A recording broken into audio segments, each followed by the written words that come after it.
وہ بولی۔ عمران حبنکوں کی طرح منہ کھولے اس کی طرف دیکھتا رہا۔ ناشتہ کرو، وہ وسیلے لہجے میں بولی، اور عمران جلدی جلدی کافی پینے لگا۔ امبینی چند لمحے اسے گھورتی رہی، پھر اٹھ کر چلی گئی۔ عمران نے خالی کپ میں دوبارہ کافی انڈیلی اور ٹانگیں ہلا ہلا کر نہایت اطمینان سے چسکیاں لیتا رہا۔ وہ اس سے بے خبر نہیں تھا کہ فراگ پشت والی دروازے میں کھڑا اسے گھورے جا رہا ہے۔ فراگ بے آواز چلتا ہوا اس کے قریب پہنچ گیا، لیکن وہ انجان ہی بنا رہا۔ ایسا لگتا تھا کہ جیسے کافی نہیں افیون پی رہا ہو، دنیا و مافیہا سے بے خبر۔ دفتن فراگ نے اس کی کرسی کے پائے میں زوردار ٹھوکر ماری اور عمران اچھل کر الگ ہٹ گیا، ورنہ ٹوٹی ہوئی کرسی کے ساتھ خود بھی فرش پر آ رہتا۔ میرا قصور جناب عالی؟ عمران نے خوفزدہ لہجے میں پوچھا۔ لڑکی کو بہکا رہے تھے ذلیل آدمی، فراگ دھاڑا۔ نہیں تو؟ جھوٹے ہو، میں نے خود دیکھا تھا، وہ اس کے سر پر ہاتھ پھیر رہے تھے، فراگ نے کہا۔ جناب عالی، وہ تو میں نے چپت رسید کی تھی، عمران نے کہا۔ خاموش رہو، اگر تمہیں پناہ نہ دی ہوتی تو قتل کر دیتا۔ چلے جاؤ یہاں سے اور کبھی اپنی شکل نہ دکھانا، فراگ بولا۔ اتنے میں امبینی بھی آ گئی، شاید اس کی دھاڑ سن کر آئی تھی۔ او کتیا، تو بھی نکل جاؤ یہاں سے، وہ اس پر الٹ پڑا۔ تم ہوش میں ہو یا نہیں؟ امبینی بولی۔ جاؤ، فراگ حلق پھاڑ کر دھاڑا۔ دونوں فوراً نکل جاؤ، میں نے آج تک کسی عورت کو بھی قتل نہیں کیا۔ اگر آپ فرمائیں تو میں قتل کر دوں، عمران نے بڑے ادب سے کہا۔ بکواس مت کرو، نکل جاؤ یہاں سے، میں تاہیتی میں تم دونوں کا وجود بھی برداشت نہیں کر سکوں گا، لہٰذا شام ہونے سے پہلے ہی جدھر سینگ سمائے چلے جاؤ، فراگ نے کہا۔ وہ تو میں جانتی ہی تھی، میرا بھی وہی حشر ہوگا جو دوسری لڑکیوں کا ہوتا رہا ہے، امبینی تلخ لہجے میں بولی۔ میں کچھ سننا نہیں چاہتا، نکل جاؤ، فراگ بولا۔ اچھا، وہ عمران کا ہاتھ پکڑ کر بولی اور پھر اسے دروازے کی طرف کھینچنے لگی۔ ارے، عمران نے بکھلا کر اس سے ہاتھ چھڑا لیا۔ جاؤ، فراگ دونوں ہاتھ اٹھا کر دھاڑا۔ پھر ذرا ہی سی دیر میں وہ دونوں عمارت کے باہر نظر آئے۔ دیکھا تم نے؟ دیکھ لیا، امبینی عمران کی آنکھوں میں دیکھتی ہوئی بولی۔ میں پاگل ہو جاؤں گا، عمران نے کہا۔ آخر بات کیا ہوئی تھی؟ امبینی بولی۔ کہہ رہا تھا کہ تم امبینی کو بہکا رہے تھے، اس کا سر سہلا رہے تھے، عمران نے کہا۔ سب بکواس ہے، وہ بہت دنوں سے چھٹکارا پانے کا بہانہ تلاش کر رہا تھا، امبینی نے کہا۔ تم سے؟ عمران نے متحیرانہ لہجے میں سوال کیا۔ ہاں، وہ ایسا ہی ہے، ابتدا میں یہی معلوم ہوتا ہے کہ تمہارے بغیر زندہ نہ رہ سکے گا، لیکن پھر کچھ دنوں کے بعد اس طرح بدل جاتا ہے جیسے کبھی کی جان پہچان بھی نہ رہی ہو، امبینی نے کہا۔ سچ مچ مینڈک ہے، مگر مجھے تو بتایا گیا تھا کہ وہ تمہارے پنجم کا پوتا ہے، عمران نے کہا۔ شاید اسے اپنے باپ کا نام تک معلوم نہ ہو، امبینی تلخ سی ہنسی کے ساتھ بولی۔ بڑی عجیب بات ہے، عمران نے کہا۔ ختم کرو یہ باتیں، اب یہ سوچو کہ جانا کہاں ہے، ورنہ سچ مچ شام ہونے کے بعد ہم قتل کر دیے جائیں گے، امبینی نے کہا۔ کیا تاہیتی سے باہر جانے کا اجازت نامہ ہے تمہارے پاس؟ عمران نے کہا۔ وہ تو ہمیشہ رکھتی ہوں، مجھے سیر سپاٹے کا بہت شوق ہے، امبینی بولی۔ اچھا، تو بس پھر ہم شام سے پہلے ہی نکل چلیں گے، عمران نے کہا۔ لیکن کہاں؟ امبینی بولی۔ بنکاٹا، عمران بولا۔ کیا تم وہیں رہتے ہو؟ امبینی نے کہا۔ فکر نہ کرو، سب ٹھیک ہو جائے گا، عمران بولا۔ بڑی عجیب بات ہے، شاید وہ فرانسیسی لڑکی بھی بنکاٹا ہی میں رہتی ہے جس کے سلسلے میں کنگ چینگ نے اسے سزا دی تھی، امبینی بولی۔ جہنم میں جائیں کنگ چینگ اور مینڈک دونوں، تم مجھ سے بے تکلف ہونا چاہتی تھی نا، اب ہو جاؤ، عمران بولا۔ امبینی ہنس پڑی اور پھر بولی۔ مجھے ایسے لوگ پسند ہیں جنہیں کسی بات کی بھی پرواہ نہ ہوتی ہو۔ مجھے کیا پرواہ ہو سکتی ہے، میرا تعلق بنکاٹا کے شاہی محل سے ہے، عمران نے کہا۔ نہیں، امبینی اظہار مسرت کے طور پر اچھل پڑی۔ ہاں، پرنس ٹالا بوا کا پرسنل سیکرٹری ہوں، اب تمہیں سب کچھ بتا دوں گا، فراگ سے میرا کوئی تعلق نہیں رہا، اچھا ہی ہوا جو ایسے پاگل آدمی سے پیچھا چھوٹ گیا، عمران نے کہا۔ سوال تو یہ ہے کہ تم ایسی پوزیشن کے مالک ہونے کے باوجود بھی فراگ جیسے بدماش سے کیوں تعلق رکھنا چاہتے تھے، امبینی نے پوچھا۔ اس نے خود ہی تعلق پیدا کیا تھا، کہتا تھا کہ تمہیں پرنسس ٹالا بوا سے مانگ لوں گا، عمران بولا۔ اور ذرا سی بات پر ایسی ناقدری کر بیٹھا، امبینی نے کہا۔ ارے، پچھلی رات اگر میں نہ ہوتا تو مارا جاتا گینڈے کا بچہ، عمران بولا۔ کیا مطلب؟ امبینی نے پوچھا۔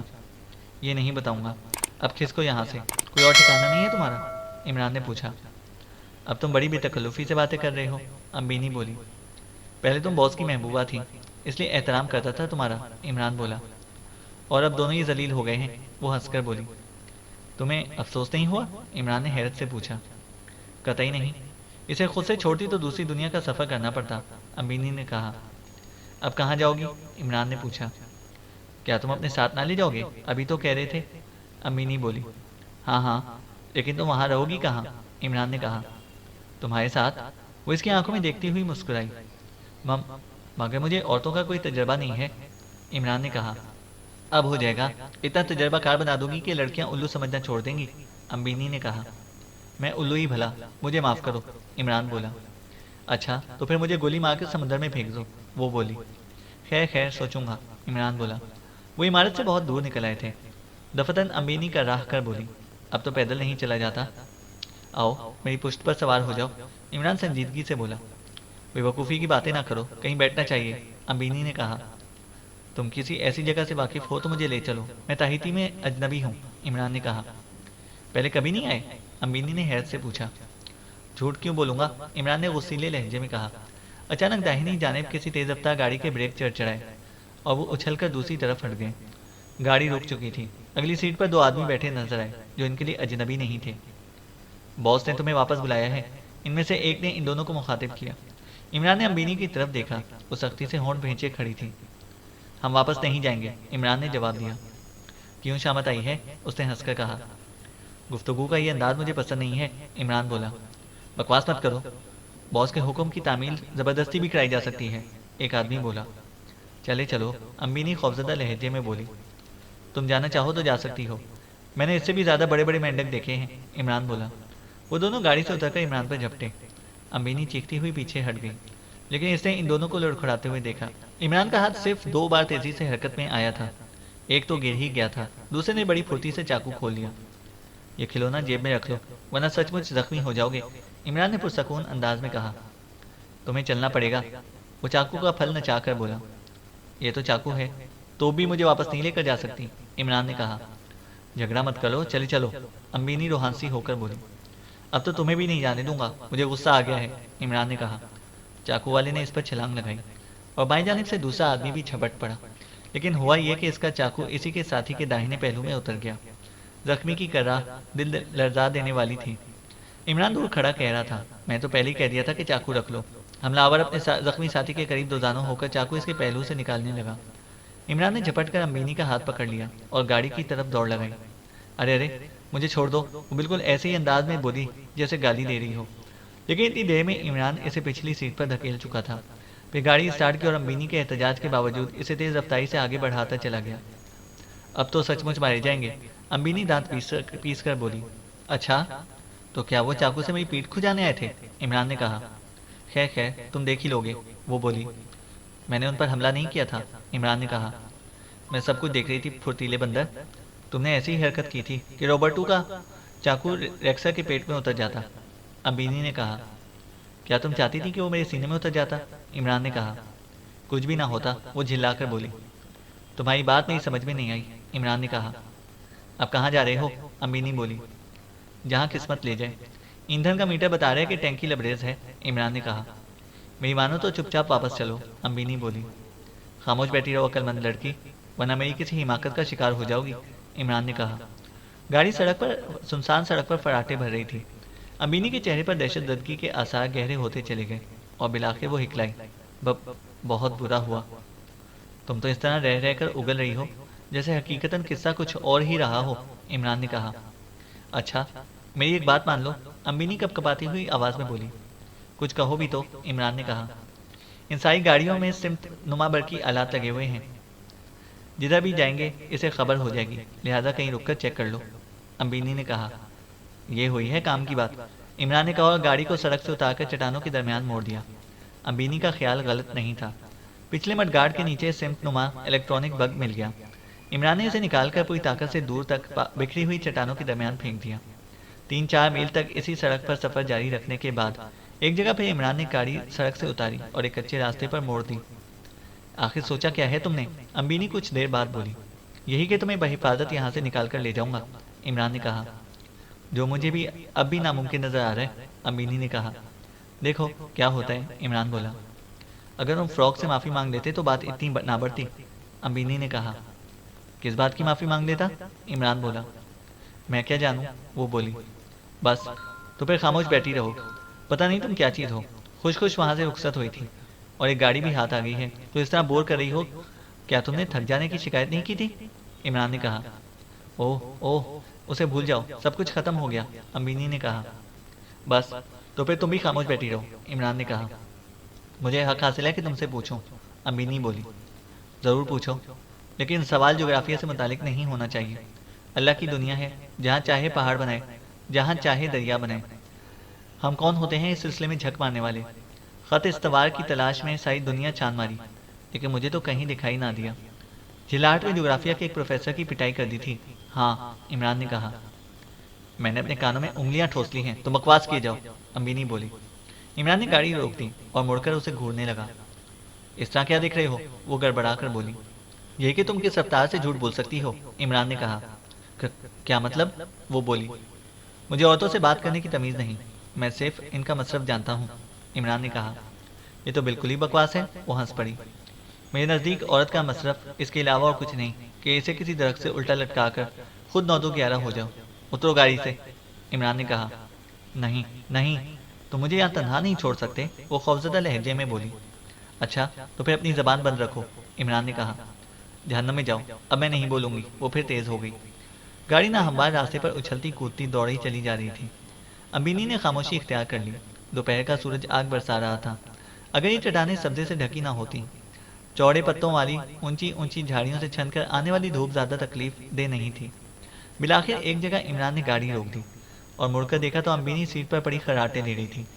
گاڑی سے اتر کر اس نے پچھلی سیٹ کا دروازہ کھولا ہی تھا کہ کسی جانب سے ایک فائر ہوا۔ گولی گاڑی کے پچھلے دروازے سے ٹکرائی تھی۔ وہ بڑی پھرتی سے زمین پر لیٹ گیا۔ کیا ہو رہا ہے؟ امبینی بیدار ہو کر چیخی۔ چپ چاپ پڑی رہو، ورنہ کھوپڑی میں سوراخ ہو جائے گا، انہوں نے ہمیں آ لیا ہے، عمران نے کہا۔ دوسرے فائر سے سمت کا اندازہ ہو جانے کے بعد عمران نے بھی ایک فائر کیا۔